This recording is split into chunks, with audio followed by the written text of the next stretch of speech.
survey was taken a few years ago that asked 300 professionals one question. What's the worst thing that can happen in sports? Some people answered losing a Game 7.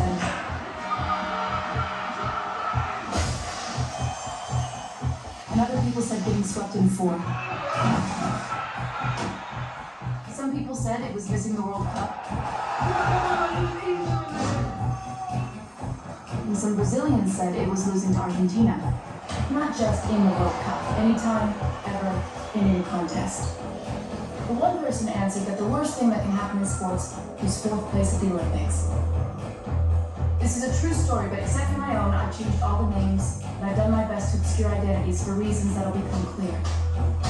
I'm Molly Bloom, and right now I'm ranked 3rd in North America in women's moguls. I grew up in Loveland, Colorado, about 2 hours north of Denver. I have a BA in political science from the University of Colorado, where I graduated summa cum laude with a 3.9 GPA. The median LSAT score at Harvard Law School is 169. My score, 173. Number 87 up, 56 on deck. I've spent 16 years chasing winter and being coached by the best in the world. Sundays were for working out with my father. Something was really wrong. When I was 12 years old, for no particular reason, my back exploded. Cut it out. Good advice. And lose attitude. Less than 10 minutes later, I was in the back of an ambulance. I had what's called rapid onset scoliosis. My spine was curved at 63 degrees, and I needed a 7-hour surgical procedure that involved straightening my spine, extracting bone from my hip, fusing 11 vertebrae together, and fastening steel rods to the fused segments. I would let her ski anymore. Definitely not locals, and obviously ski with 10 days out of the question. I was on skis again in a year, running moguls in 18 months, and by my 20th birthday, I made the U.S. ski team. It's the last round of qualifying for the Salt Lake City Olympics.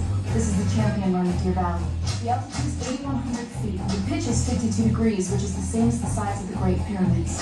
The wind's 20 to 25 miles an hour, blowing left to right. It's 3 below zero at the top of the slope. And with 17 skiers in front of me, it's going to be like trying to stick a landing on a frozen infinity pool. Kiki blew ever right. Shannon was off balance on her second landing. He's talking about Kiki Bandy and Shannon Keeper, my 2 toughest competitors who had significant point deductions on their final runs. I can make the Olympic team right now. Go get it. And if I have 3 perfect runs in Salt Lake, the best runs of my life, I can beat the Austrians and the Swiss and have a realistic shot at the podium. Then law school, and then a startup, a foundation that seeds entrepreneurial women. My father's at the bottom of the slope, telepathically telling me to check my line. Check your line. I check my line.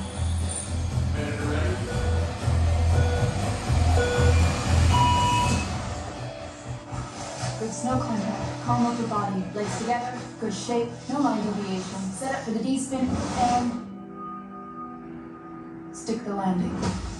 Now, 2 things you need to know before the second trick, which will be the 720. The first is that when visibility is bad the way it is now, race officials toss pine boughs in the corner so the skiers have some foreground depth reference. The second is that the tightness of your bindings is determined by what's called a DIN setting. If you're a beginner, your DIN setting is probably 2 or 3. If you're an experienced weekend skier, it's probably 7 or 8. Mine's 15. My boots are basically welded to my skis, right? So how does this happen? It happened because I hit a pine bough that had become frozen in the snow. And I hit it so precisely that it simply snapped the release of my bindings.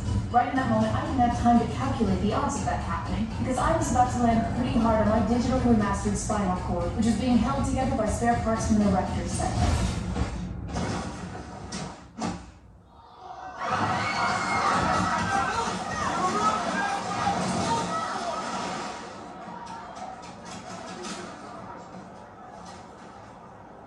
None of this has anything to do with poker.